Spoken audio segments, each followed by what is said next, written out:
You're on.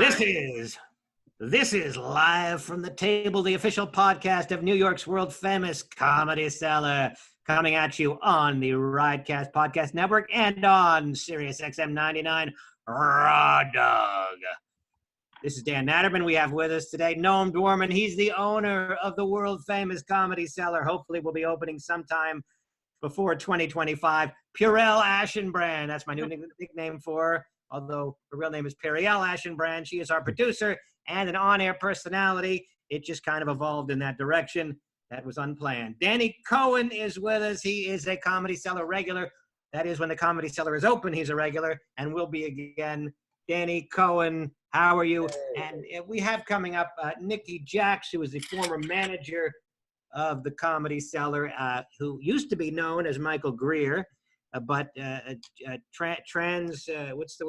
Transitioned and is now Nikki Jax. She'll be with us in a bit. Hello, everybody. Hello. We are here on. I want to talk about Borat, by the way, because I just saw the movie. My wife, yeah. But first, Danny Cohen went to vote today, I believe. There's early voting in New York City. Then they send me away. I waited online for like an hour and 20 minutes. I got there. And I was like, here's my name. And they took my name. They're like, wait, what's your address? I gave them my address. And I was with Jody, who lives across the street from me.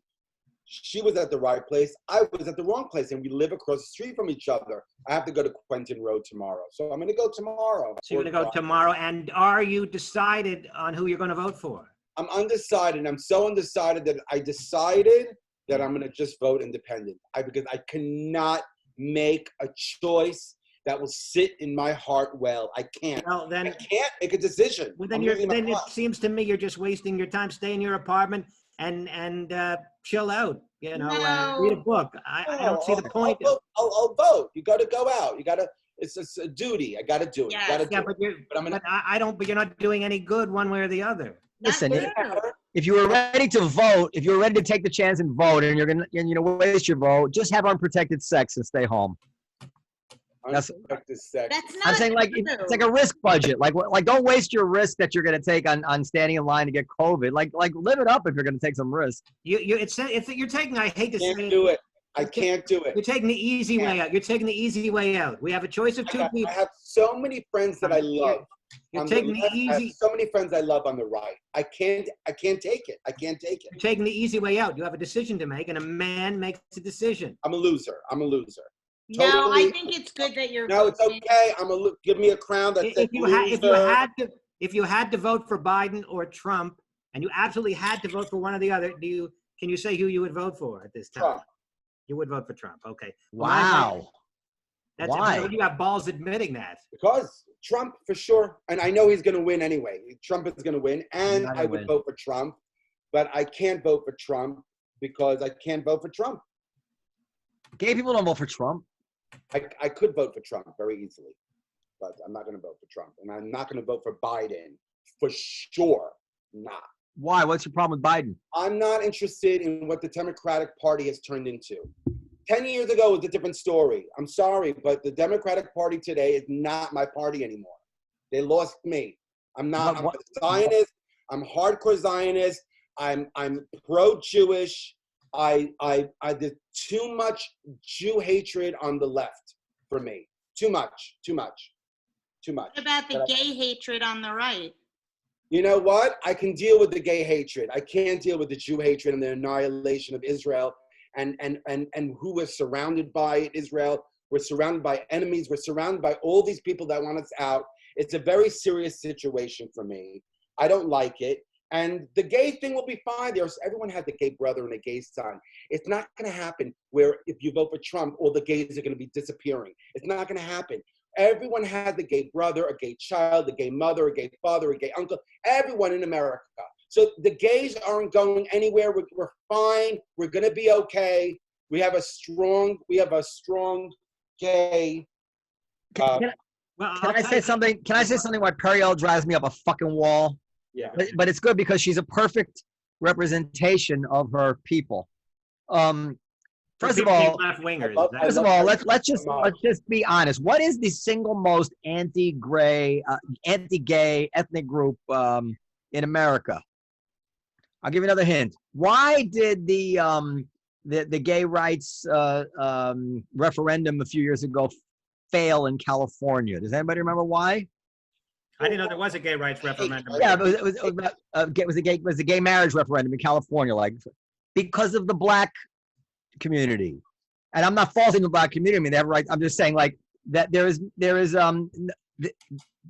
it was well known that the black community was very, very slow to embrace gay rights. That's why Obama was such a trailblazer. So number one. Number two, I'll grant you that right now, if there's like outspoken religious homosexuality, it lives on the Republican Party. But sure, as I told Periel just the day before yesterday, but the libertarian right was responsible for gay marriage. I mean, Andrew Sullivan was a conservative, and I mean, I don't know what he is now, but the guy who argued the court before the Supreme Court was George Bush's attorney, and it was a liberal lawyer. But if you pick up, the National Review or whatever are the leading intellectual magazines of the right, you will not find one nasty word about gays to be found. But if you pick up The Nation or anything on the left or whatever, it's anti-Israel all day long. All day long. We've talked about that. They've turned the Jews from indigenous people into colonialists. I mean, there's no comparison, Periel. So upsetting that I don't have that. It's so upsetting to me that then that's why I'm not a Democrat anymore. But I'm so upset by it. That might be a good transition into what I really do want to hit before Nikki gets here. There is somebody who is also Jewish and definitely not voting for Donald Trump, and his name is Sacha Baron Cohen, and he just came out with a movie called I don't know. It's like a long name. What's the Borat subsequent movie film or something of whatever it is? The new Borat movie. Let's just call it that. In which, of course, he is very anti-Trump. But Noam, did you see the movie? Yes, I saw the movie. Periel, did you see the movie? I did not see the movie. Okay, well, there may be a spoiler or two, but we'll try to keep the spoilers out of the conversation. Spoilers. The reason why I shut it off in the middle of the movie is the whole thing is spoiled. The magic is gone. The reason why I love Borat personally, the first one, was it was hilarious. He broke ground. It was the craziest exploitation. Somebody's standing behind you, Dan. I think it's Jody Wasserman, but I'm not sure. Jody Wasserman. Well, okay. I thought the new Borat was the old Borat was 14 years ago, which by the way scares the shit out of me because I can't believe the time goes by that quickly. But I don't remember how funny it was. I do think that the new Borat was very, very funny. Noam, do you concur? The new one? Yes. I thought it was all right. We saw it already. We saw Borat 1, big deal. Same thing. Nothing fresh, nothing new. I love the tampon dance. I wish she could have taken it a little further because I would have liked for her to have pulled out a dirty, bloody tampon and then fling it around and throw it at somebody in the crowd. That would have been, for me, satisfying. But it was good. It was good enough. But the question, look, whether it's funny or not is a discussion that's very subjective. But I have and that everybody's having. But I have another discussion with regard to Borat that I'm interested in everybody's opinion, and that is this. First of all, does Sacha Baron Cohen, does he go too far, ethically speaking, when he goes up in front of a group of people, and I don't want to give too much away, but for example, let me make an analogy, and this is basically what he did, assuming that it's not staged, because I don't know how much of it was staged and how much of it were real pranks. Some of it has to be staged. But look, if somebody invited, we'll talk about Giuliani too, but if somebody invited me to do a comedy show in front of religious Christians, the YMCA, say, for example. They said, it's the YMCA, it's a Christian group, so be appropriate. And I went up there and I did filthy material, dirty material, sexual material in front of this group of, this Christian group. Is that, and it was funny material, but they were horrified by it. Am I doing something wrong? Am I doing something ethically inappropriate? Sure, there might be uptight Christians, and that's not how I am, but do I owe them some respect? And I believe that I do. And basically, this is what Sacha Baron Cohen, without wanting to sound too prudish, because I do think he's exceedingly funny, and I think he's one of the greats in the pantheon of comedy, but that's what he's doing. Unless, of course, this is staged, but assuming it's not staged, and it is what we think it is, he's going up in front of people that don't expect and don't want this kind of thing, and he's doing it. Danny, what do you say? I think it's funny. Well, it is funny, but would you do it? And should you do it? Would I do it? I would totally do it. If it was like a dare, like if a friend of mine was in the green room and said, listen, Danny, it's an all Jewish audience. It's Christmas night. It's the Jewish Christmas show. They're all Hasidic, like the religious. Go out and do the most like crazy gay material. Just go crazy. I would say, yeah, for a laugh, yeah, I would do it. But this is like steeped in like real history here. I mean, what's the difference between this and like the Jerky Boys and making prank phone calls? I mean, this is steeped in, he's not the first person. You can hang up on a prank phone. You can hang up in a prank phone call. You can walk out of a comedy show. Yeah. I suppose, but when you're, well, I don't know. Noam, what do you have to say about this?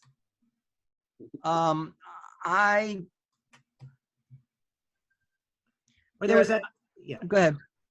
No, and there was also that scene where Danny had already referred to it, where she's showing her crotch and bloody period blood to people that didn't come there for that.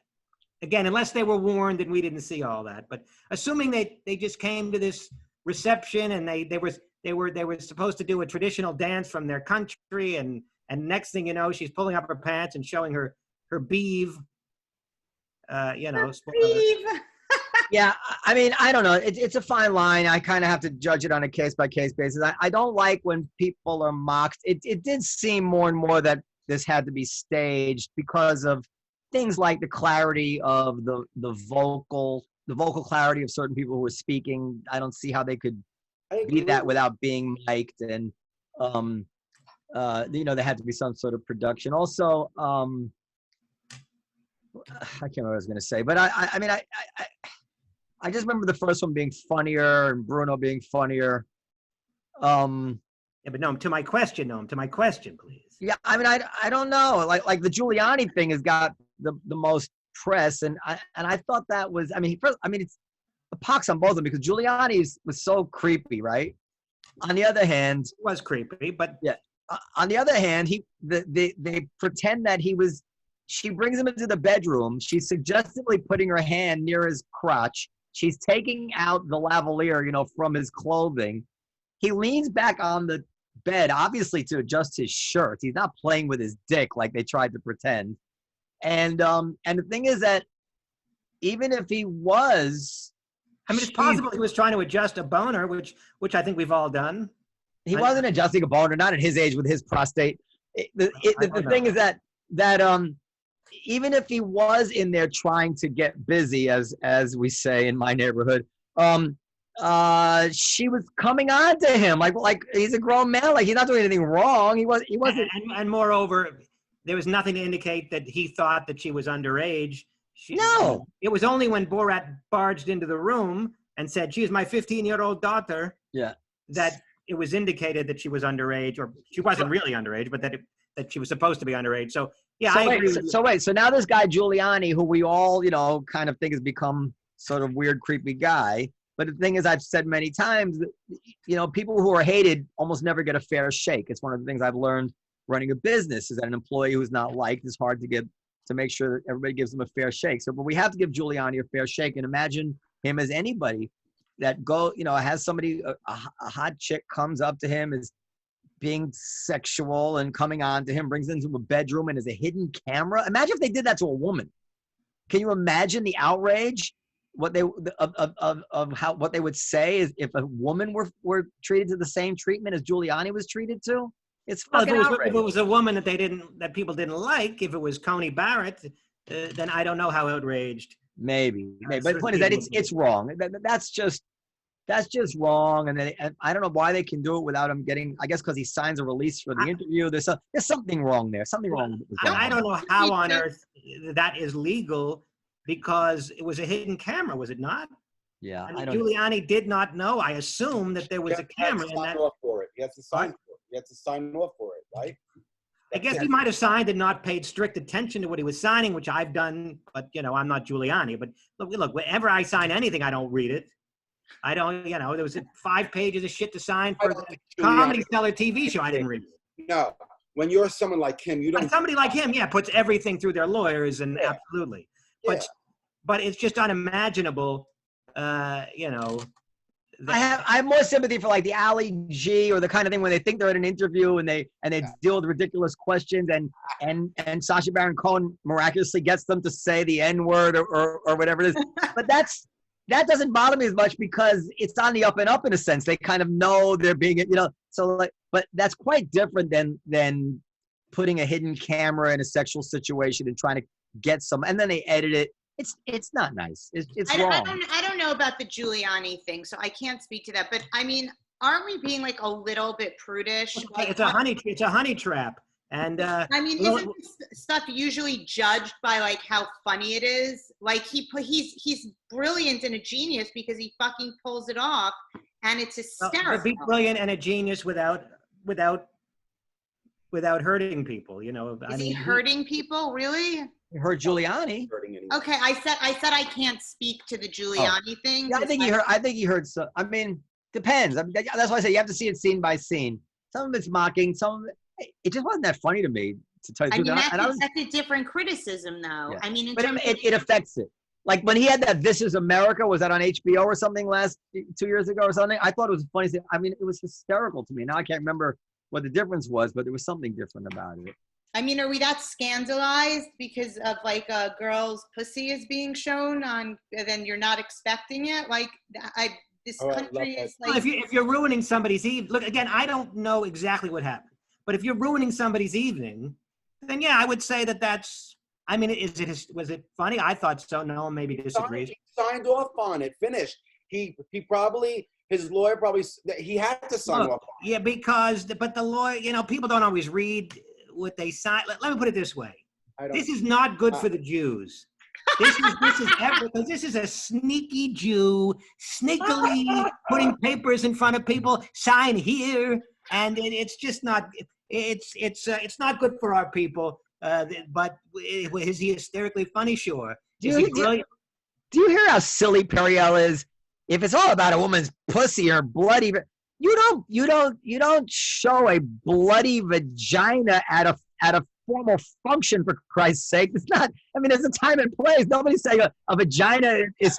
Suddenly, everybody. We're not in the OBGYN here. You don't have to pull out your bloody. I mean, come on now. Right, and these guys are like getting hand jobs under the table. Give me a break. I mean, under the table. I don't know. I didn't see the movie. I'm just saying you don't get to pick and choose what you're so prudish about. It's like, oh my God, suddenly I'm not prudish, Periel. Excuse me, let me show you something, Periel.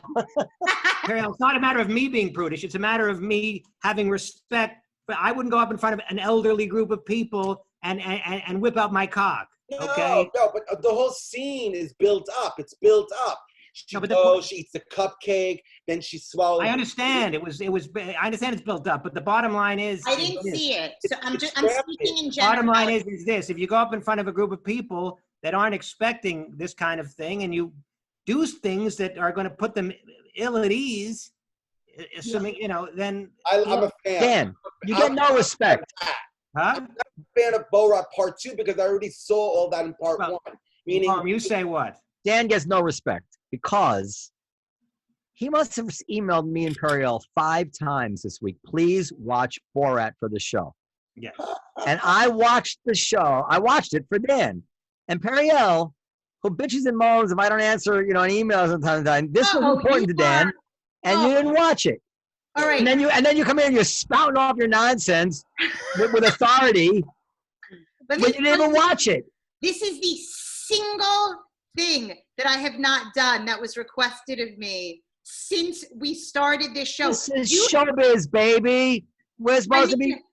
We get lists and lists that you just ignore and delete and don't read, and you have the audacity to call me out on one movie.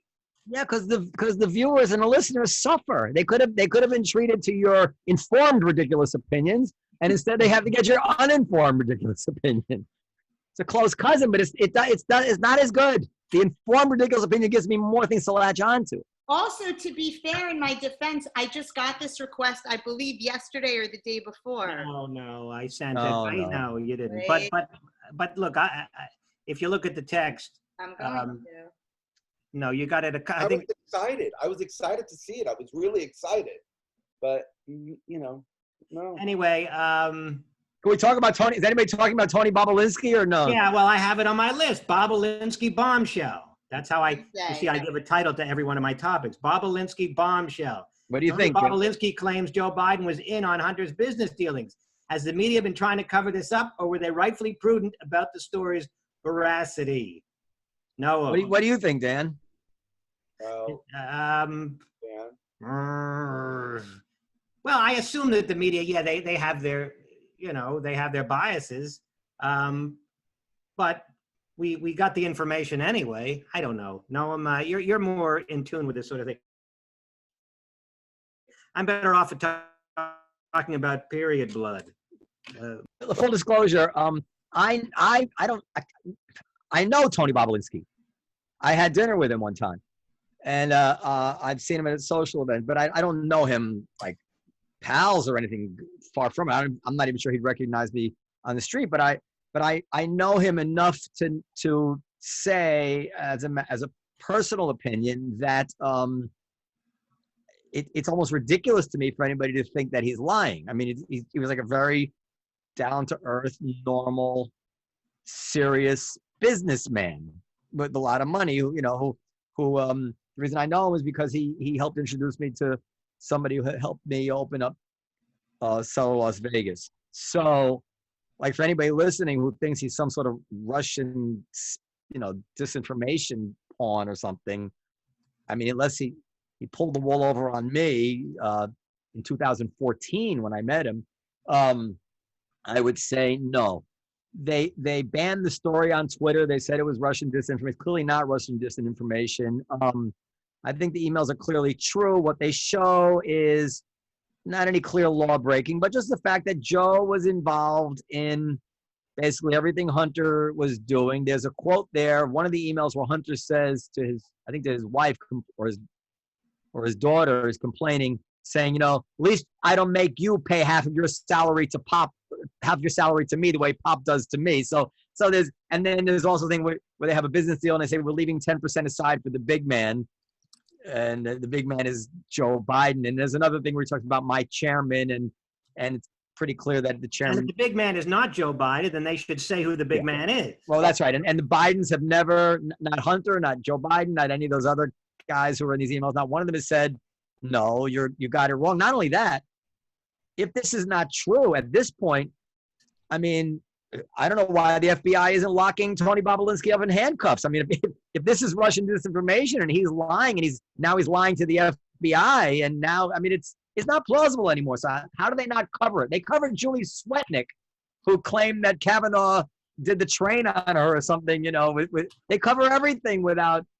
I mean, the cliche is field dossier. The Covington Catholic School thing they cover. They cover everything and all of a sudden they can't now. Do I think it's a reason again to vote against Joe Biden? No, but we did impeach the president because he was trying to look into the idea that Hunter Biden was that Joe Biden and Hunter Biden were corrupt, and I don't think we would have impeached him so easily if we had all these emails back then.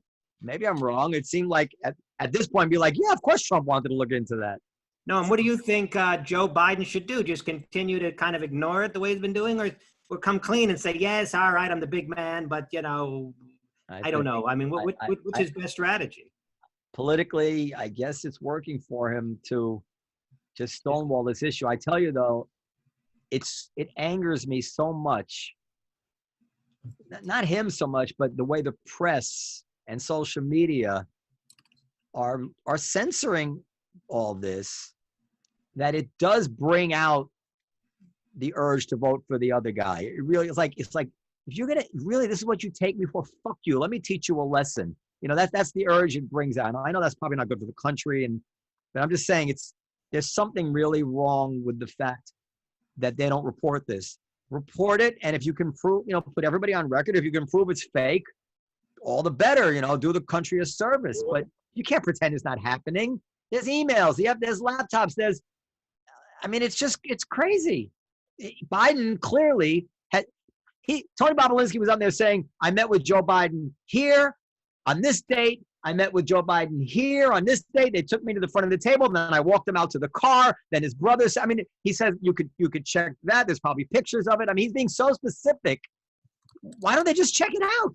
Why don't they ask Biden questions yesterday? Say, hey, Joe, did you or did you not meet with Tony Bobolinsky? Just ask him.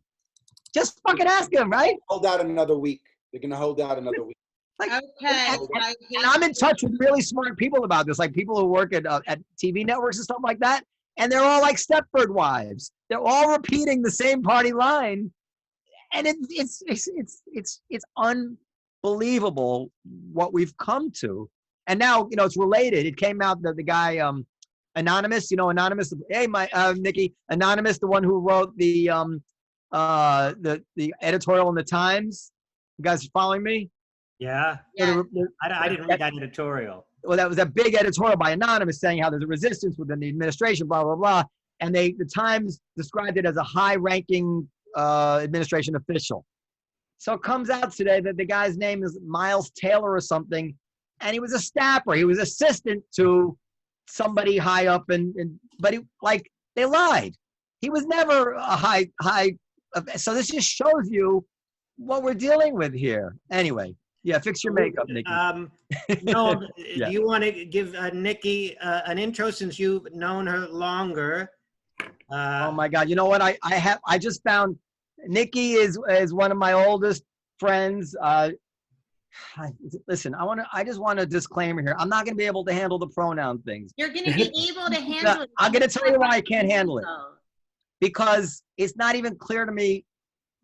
Aside from the habit, which is almost impossible to break out of. Now, I have a friend whose daughter is transgender, and I know he struggled with it for years. He would just automatically say the wrong name, the wrong gender, whatever it is. But on top of that, when I'm telling stories about somebody previous to the change, it's tremendous cognitive dissonance to describe the mental image in the opposites. Anyway, so I'm going to talk. So what I'm going to do, unless she objects, I'm going to use the natural pronoun to describe the past, and I will try my best to use the correct pronoun now, but with full, she knows, intention to be respectful. Nikki, how do you respond to that?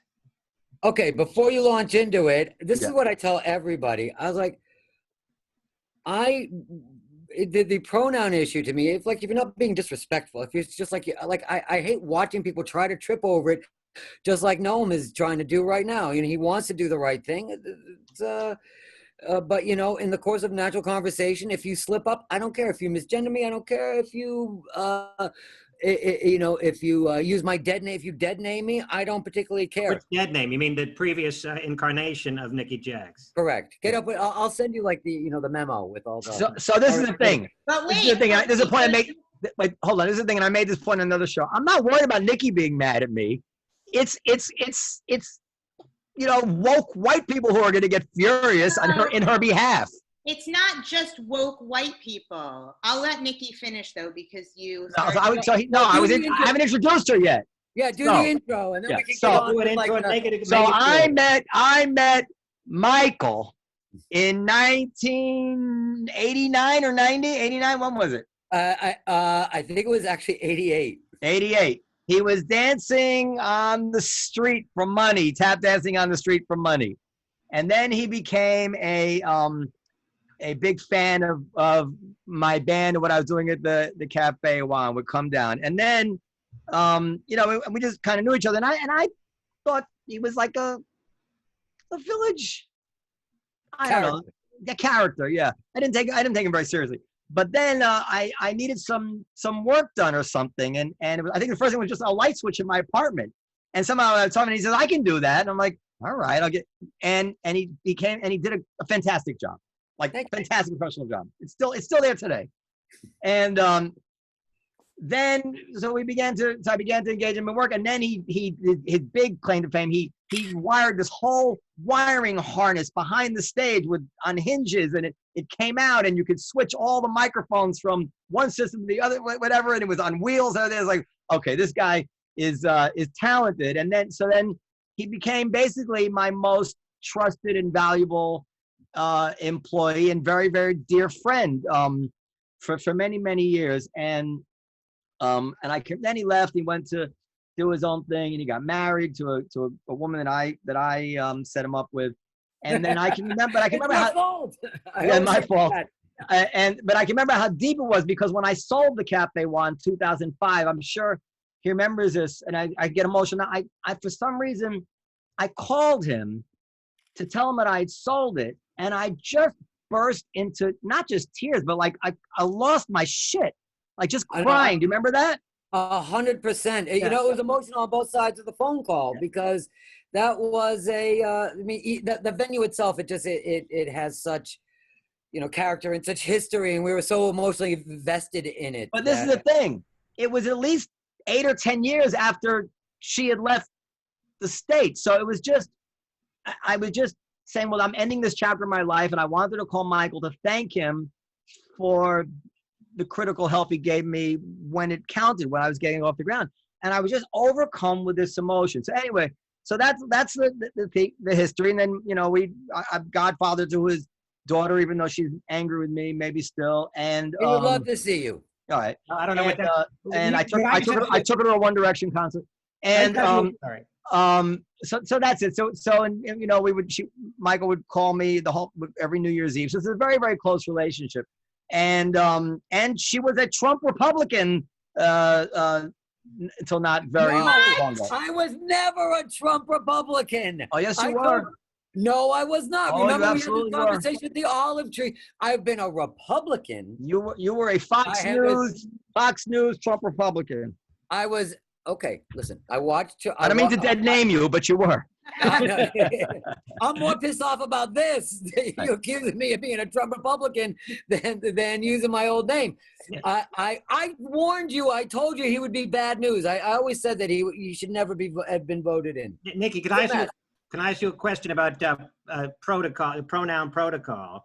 Sure. And protocol in general, regardless of what offends you, when Noam's referring to his relationship with you in the before time, he calling you Michael is appropriate. Is that right? If he said I called Michael and referring to you as a him, would that be appropriate when speaking of his relationship with you? Yeah, you know what? That's fine. Like I came to this actually when I was talking with my daughter, Jade, when she was first like, hey, it's Father's Day. Do you still want a card? And I was like, I perform that job function. I absolutely want the card and food, but you can make it more chocolate this time. Yeah, I mean, also other people have memories of you when you were Michael. So you have to also remember that for them, there's a beautiful part of that, but it's in the past. I always say, listen, I am not proud of my old life. Just like you said, I am not proud. I'm very proud of my old life. I'm proud of my old name. And plus my old name, you know, has some respect in some circles, and it makes me some money. So it opens some doors. So I'm not going to, you know, totally walk away from it. I'm proud of who I am as an individual. And this is the larger conversation, which I've touched upon before, is perhaps I'm easygoing about my transition and my choice in life, because my being transgender, the manifestation of my true self, my honest, authentic self, is secondary to what I am as an individual in terms of like the workforce and what value I bring to my work, my society, you know, wherever I am. And that's, I really, like every other American, I base my self-worth on work, what I can do.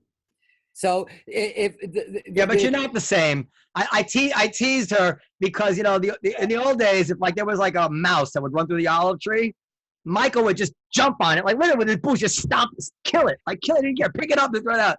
The other day, now there's a mouse walks through, Mike, like, mouse! He's jumping down the table. It's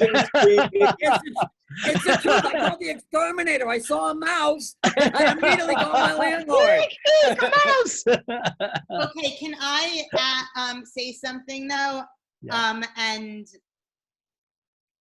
I think it's important though to say that it's not just woke white people, like radical, progressive, left-wing people whose feelings you're hurting or who feel disrespected for people to just be like, the pronouns are just too much for me. It's like, no, it's not too fucking much. It's not that hard.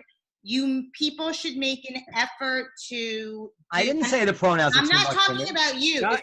This is No, not it's directed. not you. Periel, can I jump in? Of course. Danny, it's you. Because the last time you were on, at about the 23-minute mark, you went on for a while about, oh, it's too much. If you were born a man, you were a man. If you're born, let me tell you something. So I throw a little shindig, a little kiki every Saturday night for all my trans sisters, and I played that for everybody. Oh, no. And to a person. They, like myself, I was outraged. I was throwing stuff at the screen at what you were saying. So let him defend himself. No, it's okay. You can finish. There is no defense. Come on, can I swear at this? Can I read you, Danny? Can I properly read you like we should in the community? Yeah. Let him Okay, bitch. Listen, if you're gonna be so fucking lazy as to just like totally disrespect our entire authenticity, go back to Long Island, Brooklyn, wherever the rest of your Hasidic family came from. Stay with them. Maybe they will understand you. Maybe they will put up with your putzery, whatever it is that they call it, in your family, or go paint your walls. That's probably where you probably belong. Okay. Nikki. Yeah, okay, good. I'm glad you got that. And by the way, they didn't hate me though, right? Oh, they love you. Okay, go ahead. That's all I care about. Go ahead. And I'm the hate. Periel, they love you. Noam, many, many kudos to you. Okay, go ahead. Danny, for Wait, shame. Can I just say something? Okay. Because Wait, no. I like you, by the way, Let Danny talk. Yeah, I I know. just Can feel I like, just no. say one thing? Just one thing. What did I say about what Danny said though? I don't want to let him say. I'll tell you afterwards what you said. Go ahead. Look, and you know, to the point, it was really more about the attacks that I get from, and like Noam was saying, from people not, because I don't have a problem with the transgender community. What I have a problem with are people that are super sensitive, that when you make a mistake, they come at you like you just killed someone. And it really is about the entire, you know, woke community that comes at you all the time. And that's what my anger was about them. And it's certainly not about Nikki and the entire community. So it was, I didn't add that in, but that's where it was coming from when I was upset about it. Right. Okay. Yeah, So that's understandable. Right. And so that's. But Go ahead, Nikki. Okay, I can understand there being some strength. I think I have a bad connection, so I'm going to try to get through this. Here's part of the problem with why we have to stand strong and be careful all the time, because people are dying. Here we are in New York, and we think that we've kind of conquered this problem. We really haven't. There's people dying all across the country. There's people dying all across the world. There's organizations like the Rainbow Railroad that are trying to get people out. And if we don't start to change the language and the narrative and the acceptance, especially from people who are in a very public eye, like, I'm in some mild public eye, but we have to every time we open up the door for hatred, it's going to walk in. Every time there's a law, for example, there's a law on the books in New York. This is a big thing that's going on right now, which is called walking while trans, which means it wasn't intended that way. It was intended to be to try to stop loitering and solicitation. But sadly, it means that the police can go in and arrest you for looking trans. And sadly, there's like two groups of transgender people, really. Well, there's more than that. But amongst the in the community, you have the trans women who are come from a lower economic background, who come from someplace where they tend to dress and talk a certain way that's a little more extra, that's a little more out, and these people tend to get targeted. Black trans, essentially what I'm talking about is black trans lives. And there are those like myself, there's like a group of us that all transition later in life. We all, we all have jobs. We have enjoyed the benefits of white entitlement and so we don't suffer from this. So I tend to be particularly easygoing about it. I also didn't get clocked a lot, but a lot of my other girlfriends, they get beat up. I have a friend that died earlier this year. Black trans woman, moved to Florida, tried to get her life together, found dead in a gas station. Wait, Nikki. Yeah, because she was pulling tricks. Well, I was about to say, that's exactly my point. So before we there's no reason for anyone. By the way, I want to say two things. First of all, what Danny's referring to is why I'm so tongue-tied here, and I think it needs to be accepted that. I mean, you know me, Of course. So I would have no trouble just talking about this with you. But the fact is, right, there's a huge number of people out there, just like a loaded spring, just waiting to catch me saying something in the wrong way. There's somehow that I'm gonna step on the landmine, and now they got me. And this is and it's sickening after all. Be a trans person, no. Yeah. So here's the thing.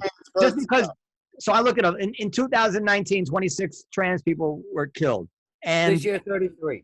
This year 33. Now, it's not logically correct to assume that every trans person that was killed either because they was trans, either because they were trans, or to assume that they weren't killed by another trans person, or as we know, most people are. And of course, some of them are killed in bigotry. And of course, prostitutes, she's turning tricks, you say, prostitutes in general are subject to a lot of violence. So that's another layer which makes it, sloppy to assume that we know what we're talking about in any particular instance. But I'm gonna say just one more thing, that I don't think you need to prove to me. There could be 0 trans killings.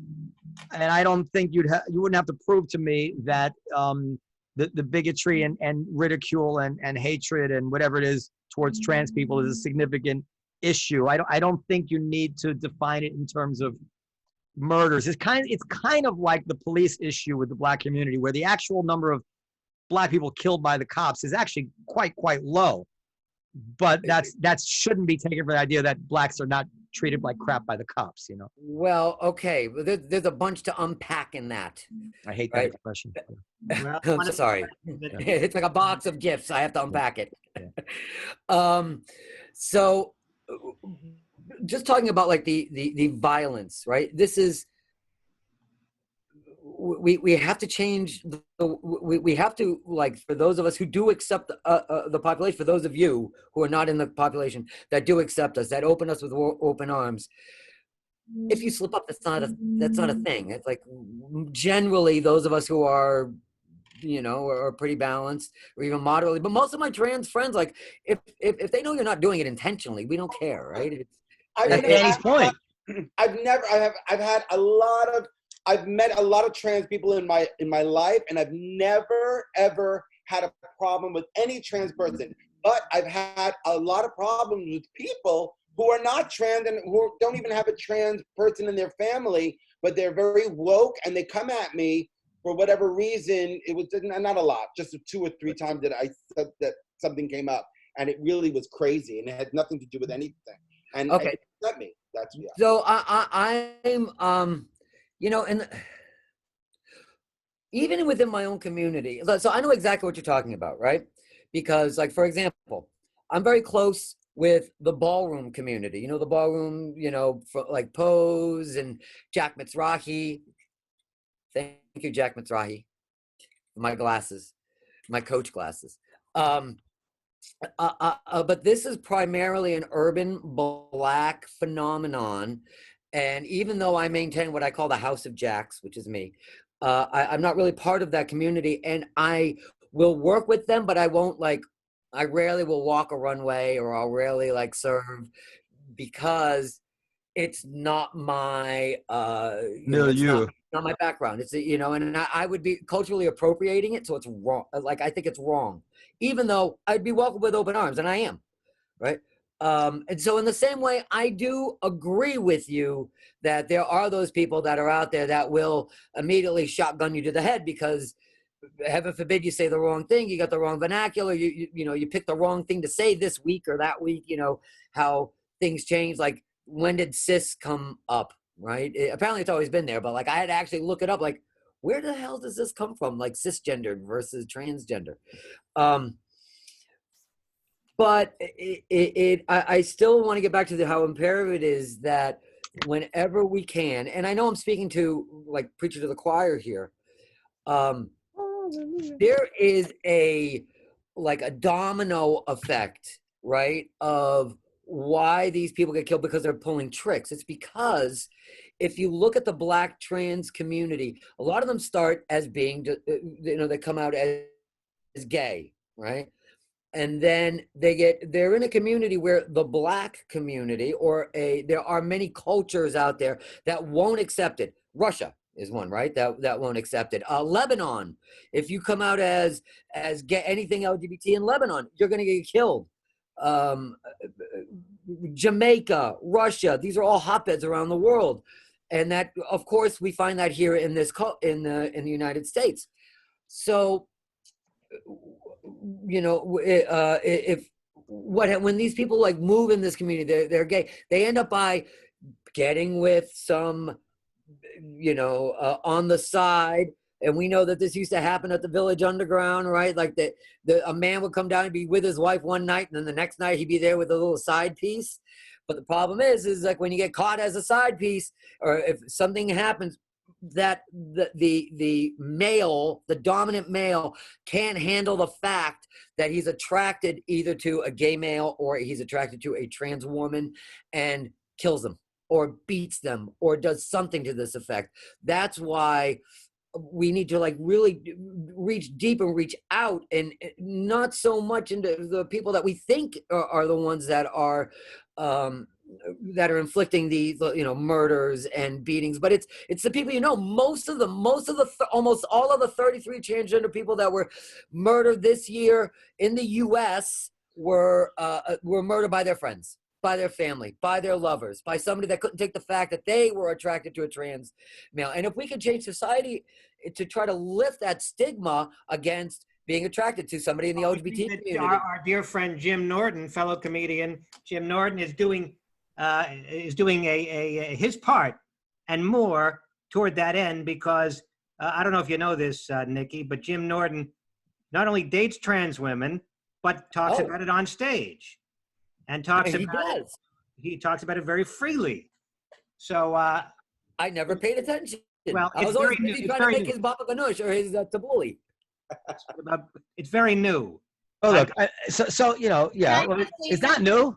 Yeah, Jim Norton's only been outwardly dating trans women for a few years, I think. A few years, yeah. A few years. Well, I've known him for 20, so that's new to me. So now we're getting back to Periel said that she thought that Danny was just kidding, and I said Danny was not. No, that's not what I said. I said that I know Danny very well personally, and I know that I thought he was just being dramatic. No, not inflammatory. dramatic. I said that I've never heard him say anything against trans people, and that he would never. That's not what she I'm very said. liberal and open-minded. She said he was just being, he didn't really mean it. And I said, provocative. And I said, yes, he did mean it. I'm just aggravated with the left a lot. Yeah, I'm really aggravated with the left. Yeah. Can we a lot of crazy, just so much craziness coming from the left, and I'm so liberal, and it's so upsetting to me. So I want to say something. So this is accept that. Hearing this from your words, Danny, I accept it. Nikki, yeah. Listen, if Danny Cohen is the worst the trans community has to worry about, the trans community is flourishing. Believe me, all right. I'm not really worried of getting beaten up by him. When they're trying to track down the gas station murderer, I don't think they have to worry that it's Danny Cohen, all right. But it was a little harsh the way it came out. But there's a thing where there's parts of it. Now look, I don't know how you felt. Like maybe I asked you this, maybe I didn't. But when you knew that I was gonna know that you were transitioning or whatever the right term is, what did you think my reaction was gonna be? Okay. Let me get. I'll tell like what I thought beforehand, then I got to tell you, how I felt afterwards, right? Okay. So, because I'm getting to a point, but I'll let you say it. Go ahead. All right. Well, I had it was very early in. You found out at the very beginning when I was actually trying to lay the groundwork. So in case I had to go through therapy, I'd have all my W path issues checked off, like living, etc. And so. Like it came out through one of your bartenders who I'm not gonna name his name, and I think he thought he was like, oh, we got another one. No, it was a shitty thing he did. But go ahead. Well, so it got out and it went like wildfire through the community. And the next thing I know, you're communicating with me about this, and you and one really touched my heart in such a way, and that you have been so completely supportive and immediately accepting, and I can't thank you enough. And this it's only one of another reasons of why I love you so much, Noam. I don't know if Seth Simon is listening, but he should take note. But thank you, Nikki. But what did you think?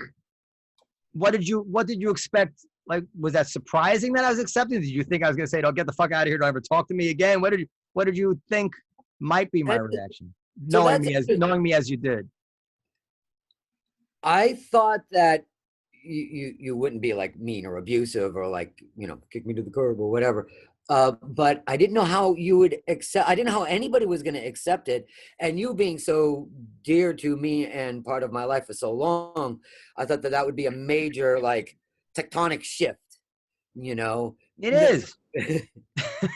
No, I'm still the same person. I have a different email address. I'm way more fabulous now, but otherwise I'm the same person. It's not as a tectonic shift as one might think it is. Maybe that's because I'm in denial about it. I'm still looking at Michael in a dress. I'm sorry. No, I don't really care as long as you're happy. That's the obvious point. I don't care as long as you're happy. And but I was getting to is that because to that you're right. I am totally accepting. But what people seem to feel is that just it's not enough to be totally accepting.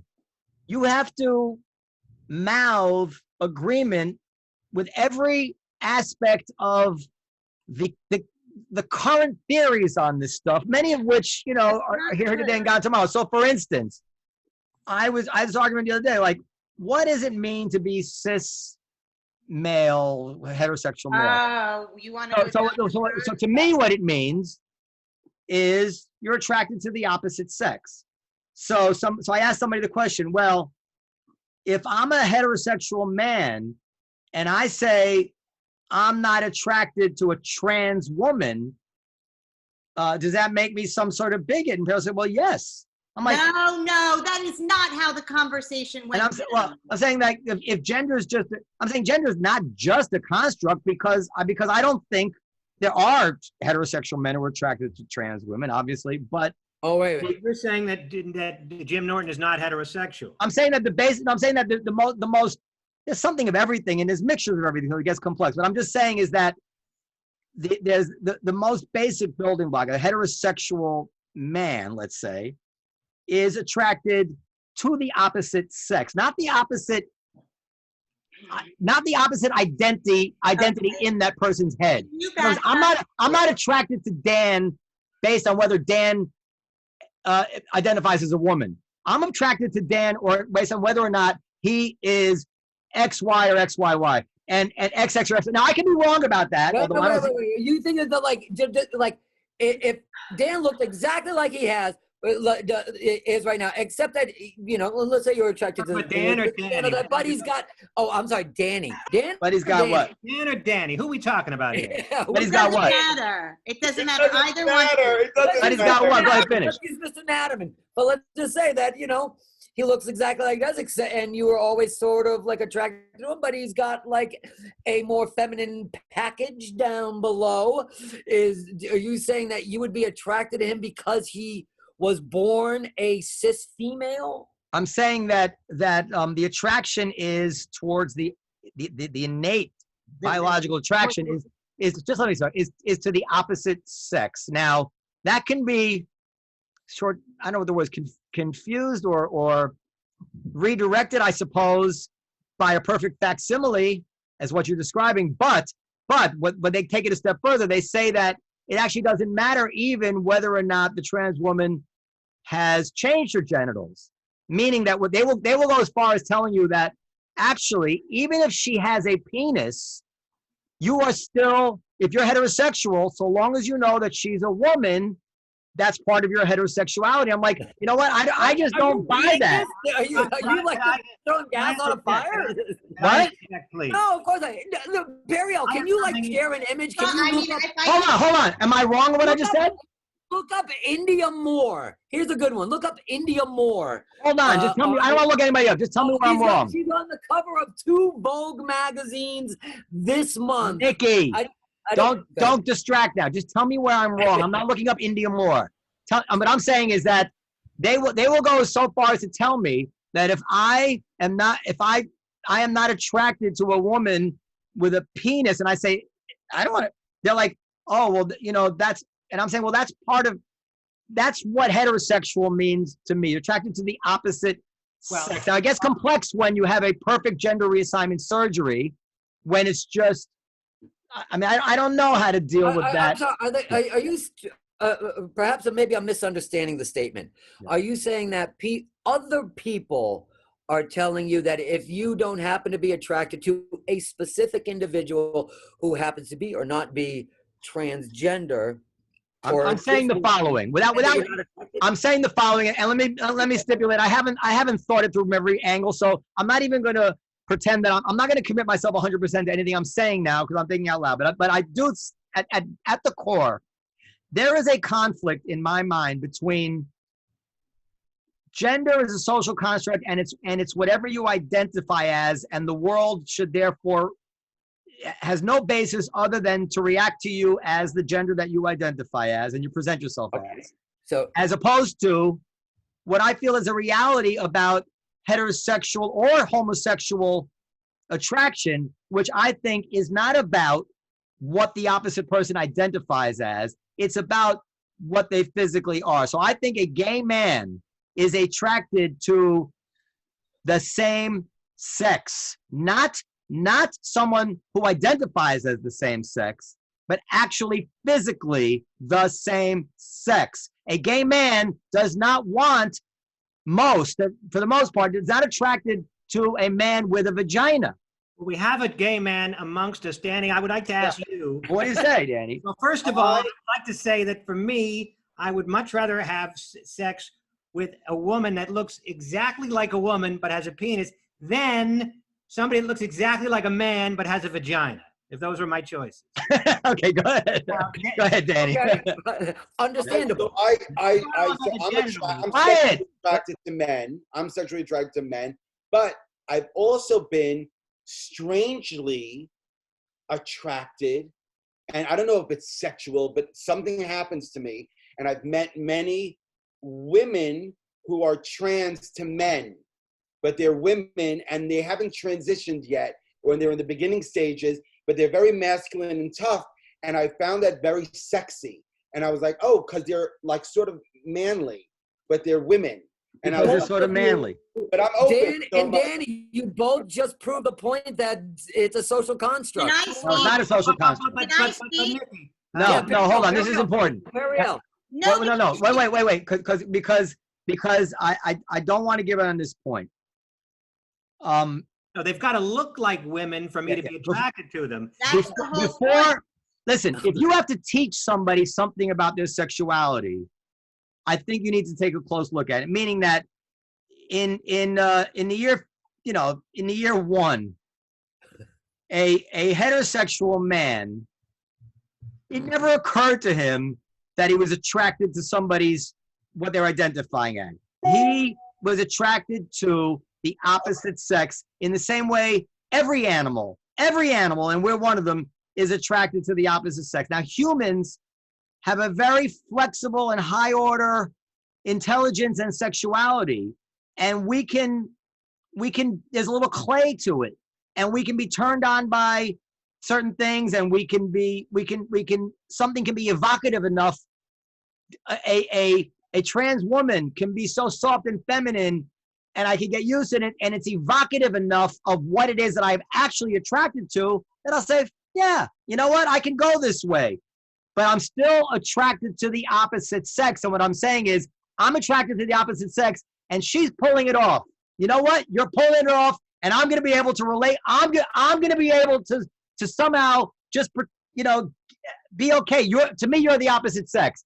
But I'm never attracted. I could never get to the point where I say, you know what, you're kind of hot, and you say to me, when we're fucking in bed, I don't give a shit whether you think you're a man or a woman. I'm not attracted to what your psychology is. I'm attracted to whether or not you are the opposite sex. That's what I'm attracted to. If you made fuck, tell me, you know what? I changed my mind. I'm going back. I don't know what happened, but all of a sudden I'm identifying as the boy again. I was like, it's not going to change anything. Okay, so wait. First of all, Periel's been dying to say something. I have like 50 things I want to say. No. Say, Periel's nothing to say. Go ahead, Periel, what do you want to say? First of all, you just totally supported the opposite of the claim that you made, number one. No, I did not. Two, you did. Then I should speak more slowly because you didn't understand me. I have said that there is homosexuality in the animal kingdom outside of human beings, because Noam implied that there was not. And I think. Monkey butt. Yes, it is. The question, the way that this conversation started was, if you asked me to answer this question, you said, if somebody is a heterosexual, are they attracted to women or people who also identify as women? And I said, people who identify as That's not women. the case. Of course it's the case. You will find some heterosexual man for the case, but I mean, if I pick, no, but let me just finish my sentence. No. If I pick 100 of my heterosexual friends and I say, are you attracted to women or are you attracted to anybody who identifies as a woman? Maybe one of them will say anybody who identifies as a woman. 99 will say, I'm attracted to women. Now, that's not to say... You're conflating gender with biology. Right. Biological sex is not the same as gender. I'm equating you. I'm going to grant you the gender thing. I'm equating primitive physical, the attraction of your most primitive sexuality. You're born gay, you're born hetero. That when you're born gay, that to me, when you are 8 years old and you realize you're gay, you open up magazines of naked men. You don't know what they identify as, and you don't care. Exactly. You are identified to the same sex, not. And if I showed a young gay man a dirty magazine, listen, I haven't got one, but I have some these people identify as men. They would be like, no, that's, I don't think you understand what I'm Okay. thinking about when I go to bed at night. I'm attracted to the same sex. Show me naked pictures of men. That's Wait what a I'm second. saying. No, but that's sexual that's like a sexual orientation. It's not a gender orientation. I'm talking about sexual orientation. I'm talking about being hetero or gay. No, Okay. I'm talking about a full We're just playing transgender with person. definitions here. But let me make the deeper because point, because simply the not deeper like- point is this, and to get back to the circle all the way around, because this is really what I was getting at. Thank you, Dan Naturman. That's Yeah. India Moore. Listen. This is what I'm really getting at. I'm taking a risk by even having this conversation, and this is where Danny's so upset. So, like, I could be wrong, I could be right. The truth could be. I mean, there's almost been no issue of sexuality where the correct scientific opinion has not changed in my lifetime. None. You go back and read a book about homosexuality and the cause of the whole thing about it, and transgender from when I was a kid. It's all changed, and now also we hear things changing about. So, hopefully they got it right now. I don't know, but the idea that they equate acceptance, decency, morality with you just have to repeat after me. And if you're asking questions, if you don't get it, if you disagree because it doesn't sound right to you, you're some kind of bigot. This is what makes us sick. But Not you saying about trans people. You Saying should about- be mad this at is what any makes time us- that you hold can't on. have an open dialogue. This is what makes us anything. sick. I want to call it not about trans. This is what makes us sick about the entire left-right divide right now. It's like they just like, you know what? I mean, you described it. It's not going to be enough for the world that I was totally accepting, supportive of Nikki and other people we both know and everything. It's not enough that I live like a dream version of what they wish the whole world would be. They got to catch me on some fucking thing that I don't make the right hostage video. If I say, listen, I don't get it because I'm not attracted to anything that has a penis. Call me names. Say what you want about me. Say that I'm an old-fashioned. You could put me under the most deep truth serum you want. And I'm going to say, you know what? When I get that hot chick home and she takes off her pants and she has a dick, I'll be like, I'm not saying you're not a woman, but I'm sorry, I can't. And it's like, so tell me, and Periel would say, well, no, of course, don't say you can't. You're supposed to be able to because you said that if you're hetero, you're attracted to someone who identifies as a woman. Right, but I didn't say anything about you and what you're attracted to and that you're a I'm hetero. So what am I attracted to? Okay, no, but there's nothing wrong with being hetero. We love our hetero. No, I'm saying she said, They pay me the most. She says if I'm hetero, what I'm saying, if I tell Periel I'm a heterosexual, and she takes from that, she thinks the reasonable reaction to that is, oh, he's attracted to someone who identifies as a woman.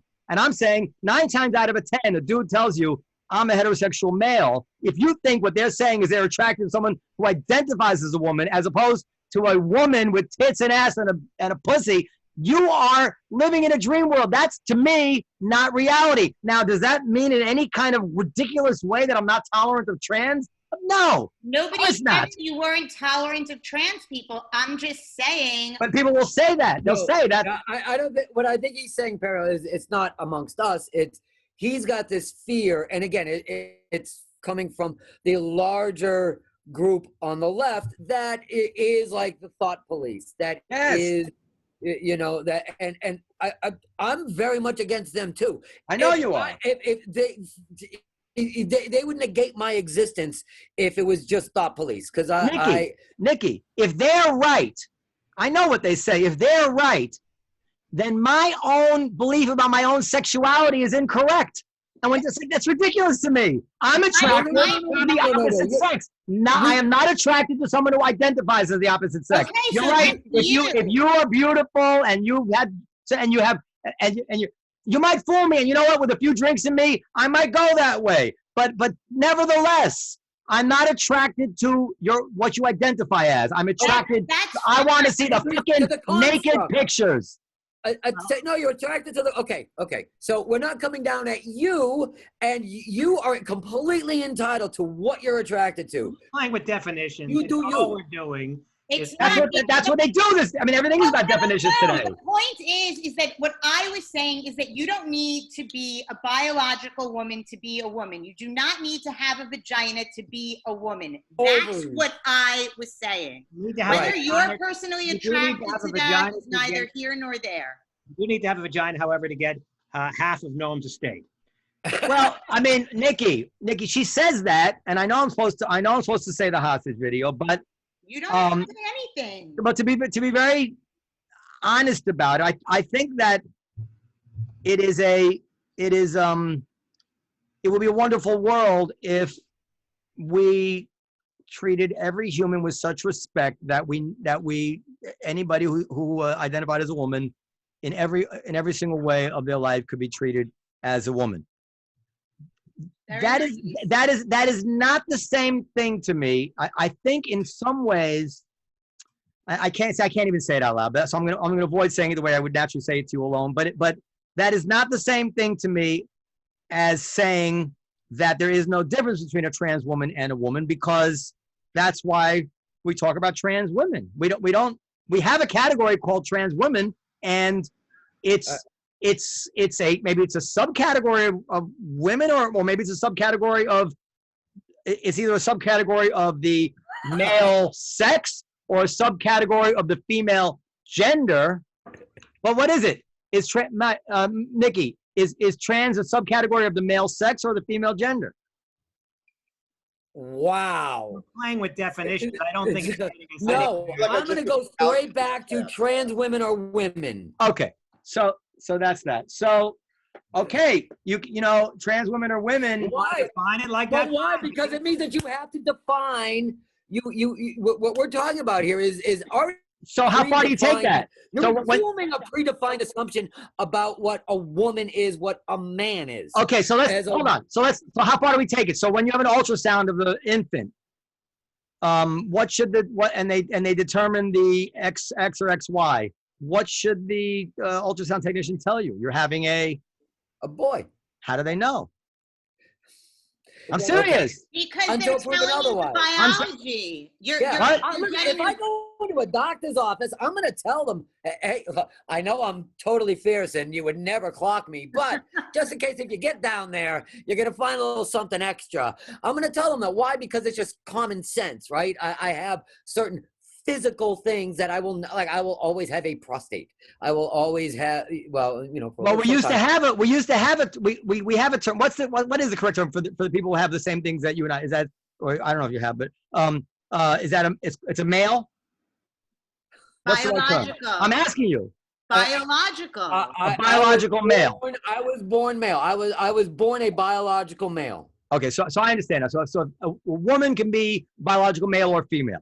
Look, we're again, I say, if I could just speak. Man, Dan, we heard you. We're talking about definitions, but they happen to be interesting because we're talking about is definitions here. How do we? Okay, all right. No, we're not talking about just definitions. The baby in the uterus saying, "Whoa, wait a second! I feel much more glitter than just being a boy. I must be able." No, the baby's not saying anything. You have to treat it through some kind of common sense. And I think even where the point you're getting to is, what is the liberal left trying to force down our throats, that we can't say that it's a biological one or the other? I absolutely do not agree with what, as you're saying it, I'm agreeing less and less, because I think what's happening here. Agreeing. Listen, what I think is the reality here is that there are two concepts. They're both good concepts. One is gender, that you're saying, which is, how you identify as and a woman is a woman gender. But what they're trying to do to us now is tell us that the other concept of biological male, biological female should become totally irrelevant to any decent thinking person. Meaning, even in your sexual attraction, what you're attracted to, if you're actually considering their biological sex as opposed to their gender identity, you're some kind of bigot. And this is because I think at various times, I will think of someone like you as a woman, or like Diana Taylor, I think of her as a woman. But then if I think about going to bed with her, I think of her as a biological male. Is anybody and you can hold a gun to my head. I wish somebody could hypnotize me and I no longer thought that. I'm just sharing Like if I bring a hot chick home and she has a penis, I'm gonna think of her all of a sudden not as a woman, but as a biological male. I'm not gonna deny she's a woman. It doesn't even matter to me. I'm saying like, but at that point, the key fact is that I just went home with a biological male. Noam, is anybody If saying, she was a fully transitioned woman, Noam, if she's gorgeous, would you allow yourself to fall in love with her?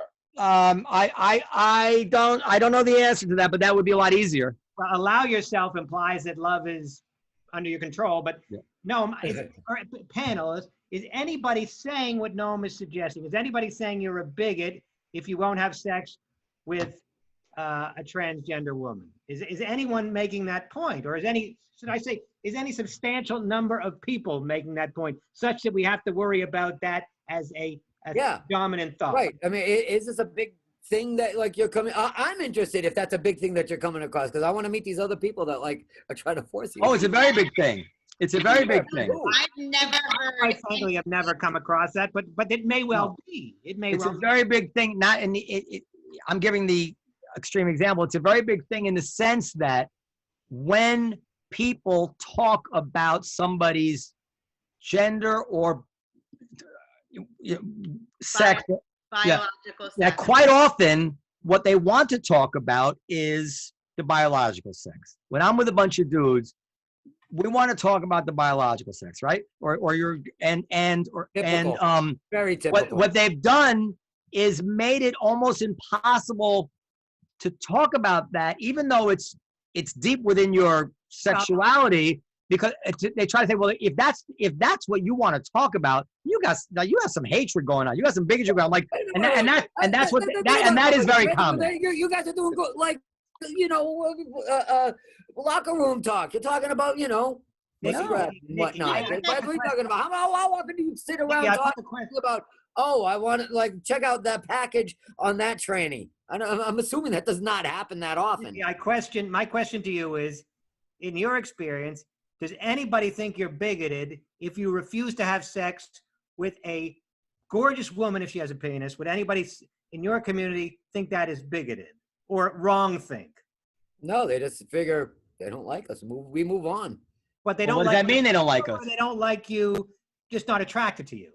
Correct. Yeah. Me personally, we don't take it as like some big, big sociological thing. They're just like, hey, this guy's not into me. I'm not gonna waste my time. I'm moving on. I can make a phone call. 1 hour. I could be getting some. What percent? Yeah, I get it, but okay. I mean, when you just said something interesting. You said that if you met a woman who was incredibly feminine, which I think is sort of one of the things that you're saying, is that you're attracted to women who are extremely feminine, who happen to be trans and had both top and bottom surgery, and you didn't know that, you would probably be attracted to her regardless, right? Me? Of course. Yeah.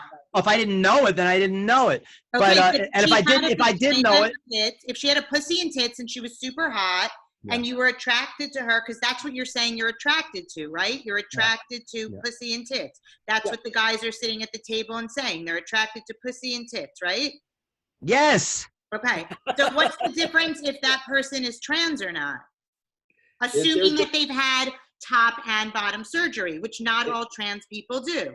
Right. Is there a difference? Noam would have sex with a beautiful trans woman that had a vagina and breasts and looked just like a cis woman. Yes. All right. You know what? I gotta be honest. I have like I told you, I throw a little shindig, little kiki regularly. I have been with a lot of men that say, oh, I'm straight. Oh, they identify as straight. They identify as being a cis male mask. But you know what? A lot of them are switches as well. What do you mean switches? No, they're not. You're a woman. Clearly.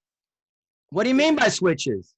Well, okay. I like penis. So there's You see, this is the thing. You actually agree with me, and you just said it.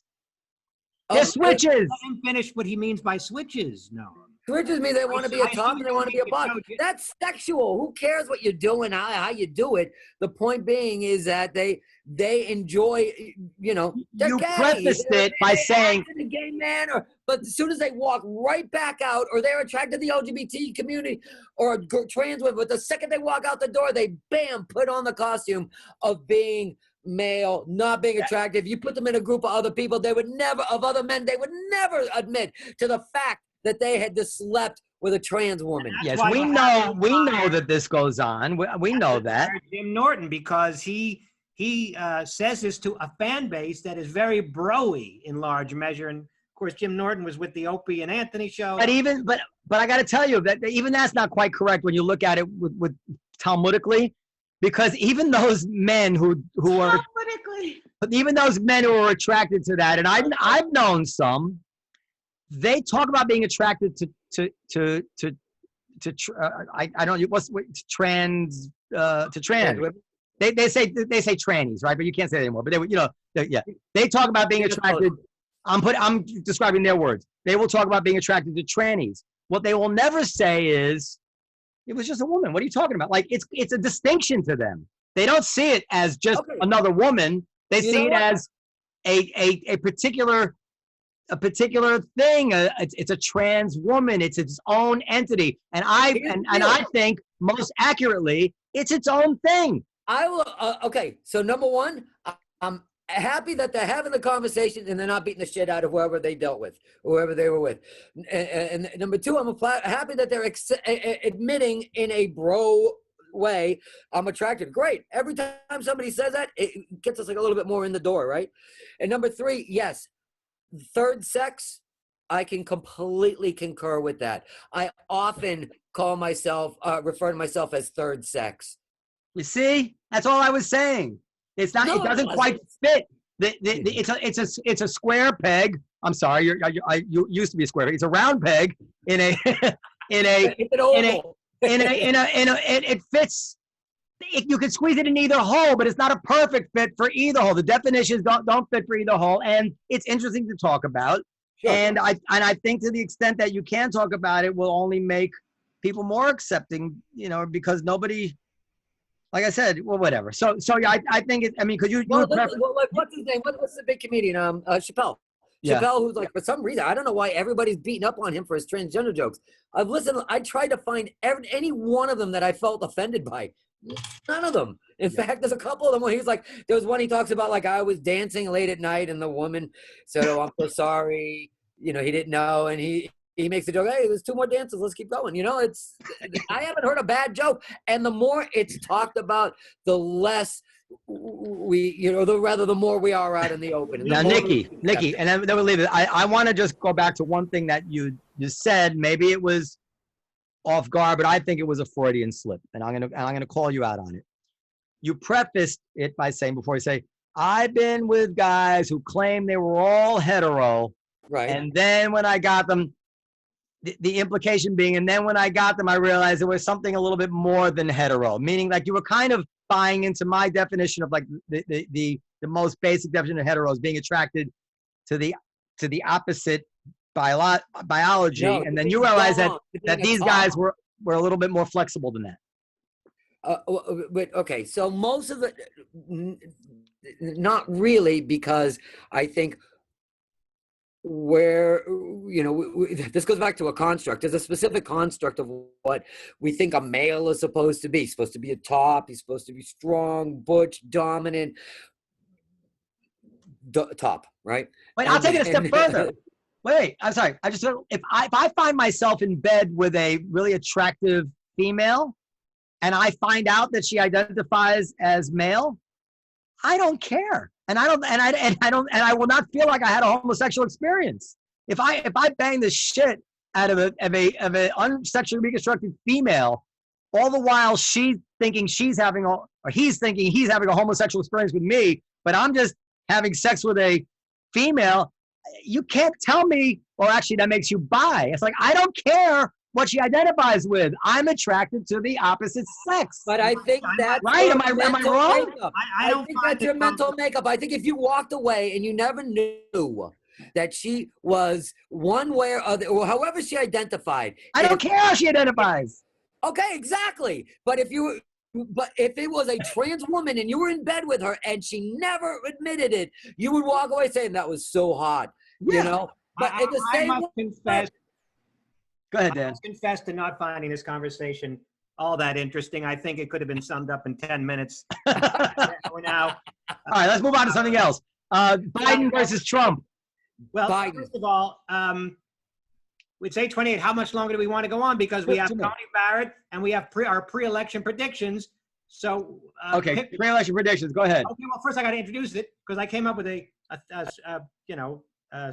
thing about it. I said predictions about the big day: 4 more years or Trumpers in tears. Noam, 4 more years or Trumpers in tears. I've said that Trump's going to lose since 2016 already. I said years. Danny Cohen. 4 more years. I mean, 4 more years. Periel or Periel Aschenbrand. I mean, I have, much to my deep chagrin, been saying for months that I think they are not going to get out of this fucking White House. Well, I'm not sure what you mean. Who's going to win the election? And please, 4 more years. 4 more years, in other words. There's only 2. 4 more years. Sorry, 4 more years.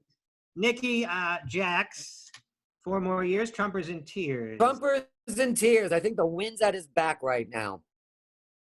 at Biden's back. At Biden's back, yeah. I think there is. I think it's 4 more years. Mm. Because the people I talk to, and not crazy people, not rednecks, not normal people, tell me that they're considering voting for Trump, and I assume there's a lot of people out there in that category, and people that are not admitting who they're voting for to poll takers, but If Trump wins, I think there's going to be violence in the streets. Yeah, but what about if Biden wins? Biden wins, there won't be any violence, I don't think. Oh, I think there will be. Why? Because I think that Trump supporters are going to go ballistic. Nah. Oh. Trump supporters have lost elections before. Trump is nobody. I mean, Trump supporters don't want Biden, but it's like Obama's back. But Trump is a singular entity, and the hatred that people feel towards Trump is we've never seen anything like it. I mean, but also the love that people feel for Trump, we've never seen anything like that. Yeah, but there's not gonna be violence if Trump wins, people are gonna think that he cheated in some way. And also, if Trump, and this is what I'm about to say, I get this. If Trump wins, he's gonna win by losing the popular vote, which is always weird, in America. So that adds to it. What's that face? I don't know. I see a lot of support for Biden. I think that he represented himself pretty well across all the debates. The more he's got out there, I think he is an incredibly sympathetic. And listen, you watch him, and he's just like an honest, heartfelt guy. He's decent, and I think he's decent, but he's not. Okay, all right. By definition.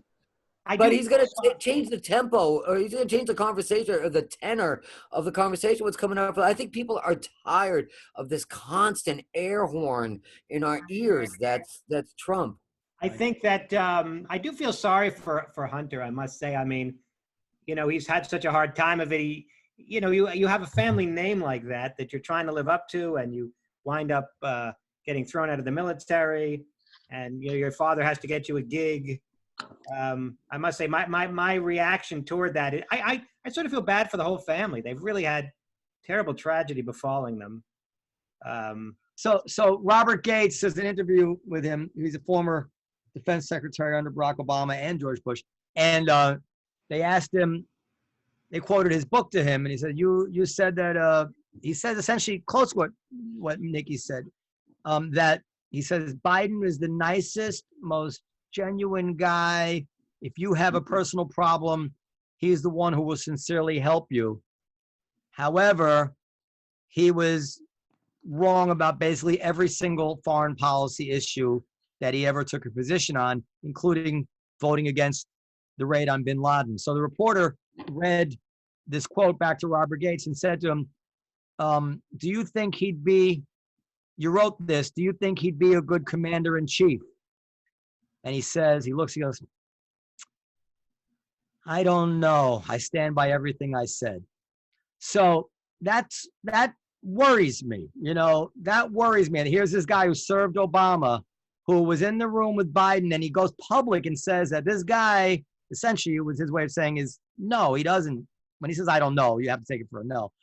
He doesn't think he'd be a good commander-in-chief. And then you have, for example, Biden said that Trump made a terrible mistake by assassinating Soleimani, this Iraqi murderer, right? And Trump was right and Biden was wrong, right? Nothing went wrong about it. We haven't heard a peep, not a peep out of Iran since Trump took that bold action. So what I'm saying is that there are very good reasons to vote against Trump because he's such a nightmarish, detestable figure. But there's also very good reasons to worry about a Biden presidency. And if you don't like the left, there's very good reasons to worry about a Biden presidency there too. Okay. But this guy is, on foreign policy, he's been terrible, just terrible. And foreign policy matters. I would say I'm planning to vote for Biden. If I do vote for Trump, and it's unlikely, I will never tell anybody. That's what I'm saying about trans, Dan. I've talked about my attraction for You're a Biden supporter. What you fantasize about otherwise is nobody's business, Dan. Okay. I love being equated as a fantasy to Biden. I wonder if anybody is not going to vote for Trump just because they don't feel like lying for the rest of their lives. It's kind of exhausting. It is exhausting. To lie for the rest of your life when you could just vote for Biden and tell the truth. That's why I'm voting independent. I can't live an honest life and do this. I got to get out of both of them because I can't do it. So I'd rather just say, and I'll get the slack. I don't mind getting the hits for you're an idiot. You wasted a vote. Why? I don't mind that. I just can't deal with the Biden and Trump thing. I can't. I don't think they're wasting a vote. I think that they count all the votes, and the act of voting is important. And good. Down ballot. You can vote whoever you want at the top of the ticket. I think what really affects our lives is down ballot. I will say what I'm going to do. My plan is this: vote for Biden and do something I've never done before in my entire voting life. Vote Republican for everything else. Because who else is running, by the way? Are there any senators? Seats? Nobody. No. Any House of Representatives? Anything? Maybe. There's no chance of a Republican House of Representatives winning in. There's no senators running in New York? Schumer's running in 2022 and Gillibrand, I think, in 2014. Oh, okay, because my plan was, maybe it won't work, but my plan was to dog catcher. To vote all Republicans for Congress to keep the left from getting too crazy and keep Biden in check until such time as we can have a normal human being in the White House. That's great. That's not a crazy left. Can I? Something occurred to me. Kamala Harris next year. Nikki, this is pretty interesting. It just occurred to me. Christianity teaches that Jews can't go to heaven, right? If you're not baptized, Jews can't go to heaven. It's a basic belief, right? Right. And there are Jews who will get furious at a Christian for talking about that. And from a very early age, I always used to say, why are you getting mad about that? Like, they're just telling you what they believe, right? And I think there's a lesson that it just never helps when somebody is coming to a conversation in good faith to try to use their words against them. It's fine to do that when somebody's coming. No, you don't do that. I'm saying it's fine to do that, but this is what we see more and more of now. It's fine when somebody has a bad intention to call them on their bad intention and see if you can make them pay a consequence for that bad intention. Right. But we've crossed off into something else now where so many people are getting in trouble for absolutely no bad intention. If I were famous and I had this conversation that I just had tonight, forget about it. Forget it. Okay. That's what I'm saying. This is why Trump has got to be out of the White House. This is why we don't need so much polarization, right? I mean, That's why he got elected. Because of the Yeah, he got elected because people were tired of the PC shit. That's one of the reasons. I don't know if I Taxes is don't know another if I have an reason. argument against that, but I think when the country was more centrist, that it was far more accepting. And you go out to the Midwest, people are far more accepting of different ideals. I would still prefer to be in New York, being the way I am. Dan, you're shaking your head. Danny, right? In our world, New York is LA. You want to stay in a cosmopolitan city at the least, right? Right. Rome, Italy. Paris. Any of your watchers want to take me to Paris? I'm flying. But I think when we can approach things as humans and be far more accepting and you do you. I don't need to know how you live your life. I don't really need to know the details. But if it's making you happy, it's not hurting anybody. We can be a lot easier. We can live a lot easier. We can learn a lot more from each other. And so I agree that I don't want anybody telling me how to think. Heaven forbid. I used to tell you how to think. Yeah, you did. You still try. Now you have your own kids. Now you have your own children. I had two daydreams I drove someplace today, and I had two daydreams in the car. And driving? What's that? While driving, yeah. And you never know. You ever have this thing where you think something and you think it's smart, and then you wake up the next day and you think it's kind of trite, you can't get But I'll tell you what they were. One of them is pertinent to this conversation. I'll save that for a second. One daydream I had was that one really easy way to resist temptation when you're tempted to do something morally questionable in your life, whether for greed or selfish greed, whatever it is that if you just imagine the angel and the devil on your shoulders, right? It's actually quite obvious who's talking in any given and if you just in very simplistic terms, okay, who's talking now? Oh, it's the devil. and then just okay, that was easy. That was easy. Why was I getting obviously that's the wrong thing to do. It's very, very simplistic. But any time that I ever did something that I thought, I should it was obvious. It was never not obvious. It was not the angel telling me to do that, right? It's an easy one. It's all we can always identify by just don't do anything that the devil tells you to do, and you can't go wrong. It's so simple. I know it's always let your conscience be your guide, but somehow that seemed insightful to me. Okay, the second thing is this.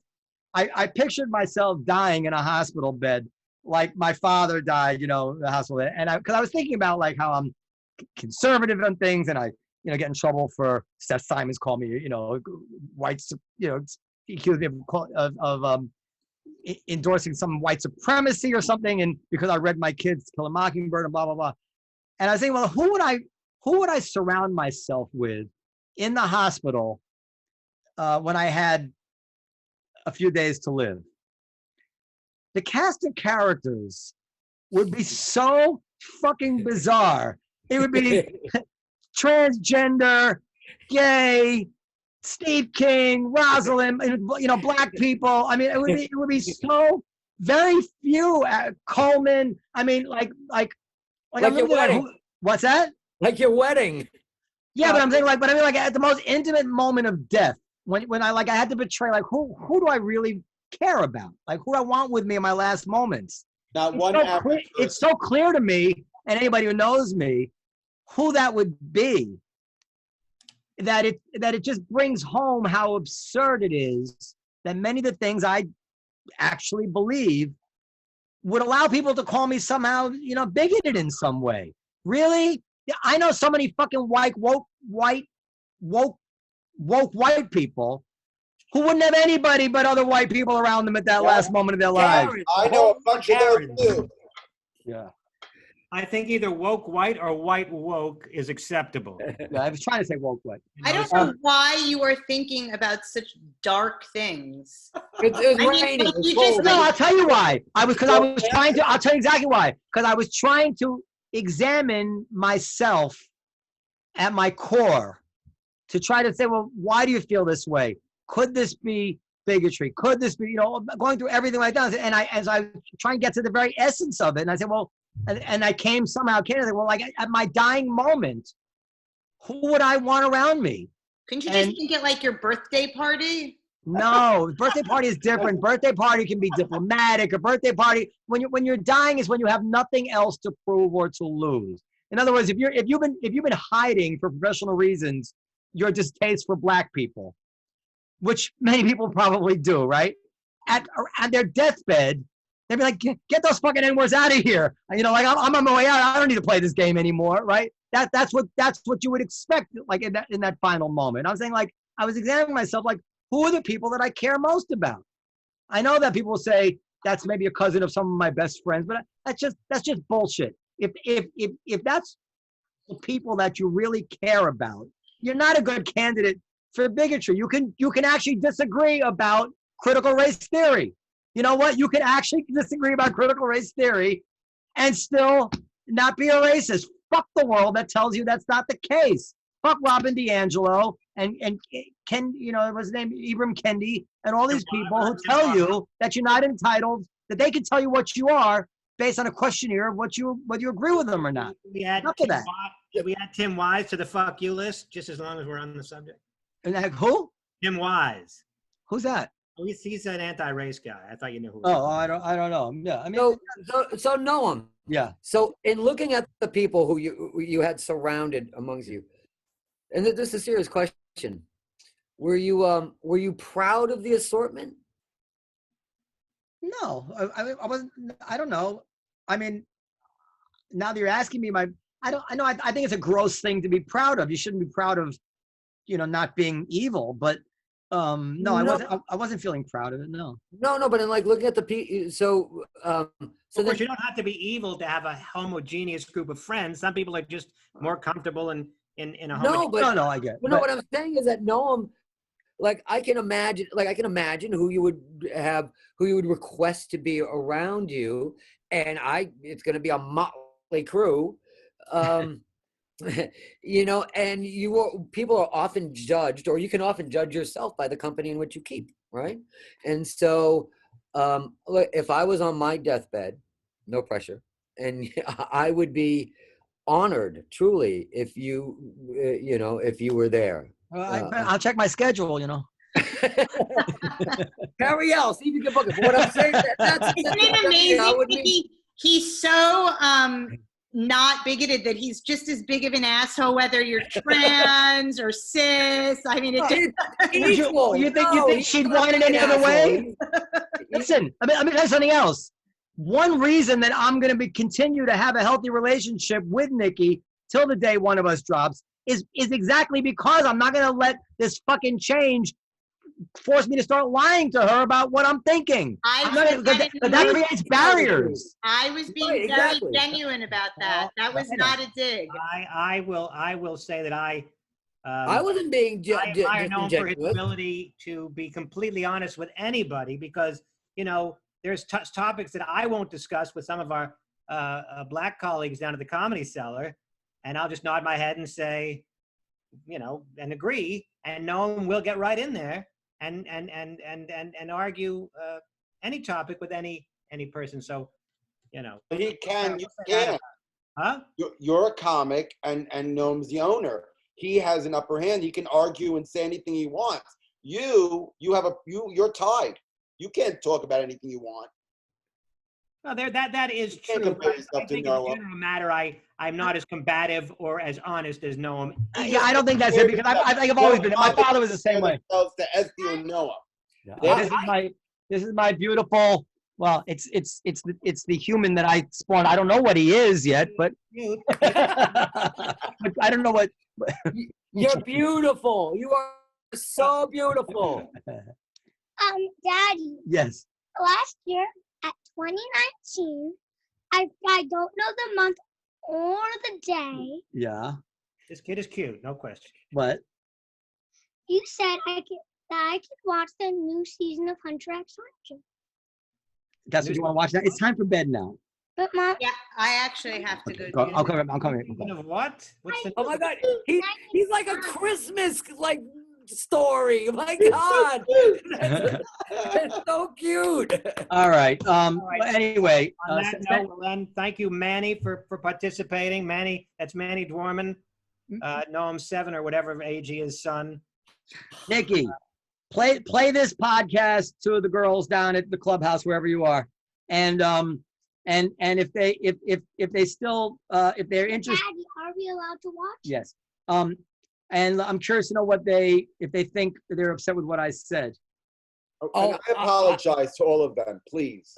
Okay, so I will. You're gonna get a bunch of hits the second this post because all the girls listen, are if you know them, I don't want nasty comments on YouTube. No. Email me, and if they want to come on the show, we can come on the show. Go ahead. Let me filter them before Okay. I say yes. But I do not, I know coming away from this that it's going to change people's views from minute 23 of the previous episode that we're referring to. And Danny, you're lovely. Please keep doing what you're doing. Don't let my viewpoints change you or what you have to say. Please continue to be a voice, in a very male mask dominated world. I know we each have a struggle. We each have a path to walk. I expect to see you at the march. You're always welcome here at the House of Jax. And yes, I will be playing. I love you with all my heart. I'm not sure what the House of Jax is, but is there food served there? Yes. Do I get a as a matter discount? of fact. I do have a sensitive question about transgender issue before we go. So yesterday I showed Periel. I found video footage of you tap dancing and singing. Oh my God. In the WA. Is that something I have to burn? Like I can't put it up on Facebook? No, or play something? it. Oh, okay. Play it. Like I prefaced earlier, I'm 100% proud of my previous life. I think most women who trans women transition later in life, like, yeah, that was me, and now this is me, and that happened. My daughter doesn't disappear now because like I am who I am, right? But please play it. Send it to me. I'm kind of scared now. Nikki Jax, the House of Jax. Is that right, Nikki? Yes, this is okay. So this is ballroom culture. I am Mama Nikki, Nikki Jax of the House of Jax. All these trans children are my children. You're always welcome. There is food. I will cook for you. It won't be kosher. I guarantee. I don't keep kosher, Nikki. By the way, Nikki also wrote a vampire novel. He wrote a vampire novel that's available on Amazon.com. It's called Carmela Jackson. Something vampire. What's the? Carmela Jackson, Manifest Vampire. Manifest Vampire. You can look that up. She wrote a whole book, which is quite an impressive thing for any human to do. Thank you. To write a book. You need to write a book, Noam. Yeah. That's interesting. You've never said that to me. I'm not gonna write a book. You've already. I just hope I didn't say the wrong thing on the show tonight. No, I meant you've never said to me. Okay. Also, for the record, anybody that's watching out there, if you're part of the LGBT community, if you're, you're on the spectrum, and you've heard what's going on today, I can tell you that Noam is speaking from a position of love and acceptance, and nothing he has said to me, either in person or in private, anything I've ever witnessed has ever given me a single scintilla of evidence that he feels nothing but pure acceptance, and you are welcome at the Comedy Cell. You're welcome at his house.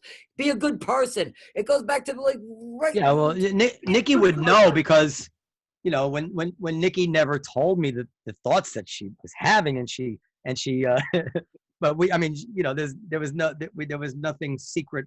Whatever I felt, she knows how I feel about everything. We all kept. Okay, what? Right. I know quite a lot. I know, yeah. Over the years, I know a lot of things. I'm really just generalizing from my own private feelings about my own sexuality, which is I'm attracted to, and assuming, and that could be where I get in trouble, that I'm not unique in that I'm, that I'm pretty typical of my cohort. Yeah, that's all. Look, I don't think most people spend all day thinking, or like any time, like, what is my sexuality? What are my gender choices? They just accept what life was. Tell that to a teenager. Okay. Right, we gotta go. Trying to wrap this up. It's okay. Quite difficult indeed. We're trying to get Glenn Miller on here with us, Nikki, but we can't get in touch with him. Wait a minute, Glenn Miller? I thought he died. No. Not the orchestra leader. No, I know who you're talking about. Yeah. No, he's still alive. Oh, She's still alive. Podcast at comedycellar.com. Questions, comments, suggestions. No, is nobody sending you emails? I mean, I that's got one today, but no, it wasn't much. I keep telling we got to say it at the top of the show. uh, All right, I have to go. My daughter has to practice the piano. Thank you, everybody, for coming. Wait, where can we find you guys? You- Danny, where can people find you? Danny Cohen Comedy on Instagram. And Nikki, where can people find you? at DJ Nikki Jax on Facebook, Venmo, and Instagram. You can find me by the Midtown Tunnel at night. Listen, Nikki, if Jade's not still mad at me, then you guys should come over for dinner sometime. That'd be great. She's up in Ithaca right now. Okay, when break comes. Okay. Okay. All right, yes. everybody. Thank you for And you coming. can follow us on I Instagram guess- at Live from the Next Table. we see you will be after the election, I guess. When next we, although we're doing a special show on election day. Anyway, thank you, everybody. See you Bye. Bye. Bye. Bye, Dave. Pleasure. Thank you.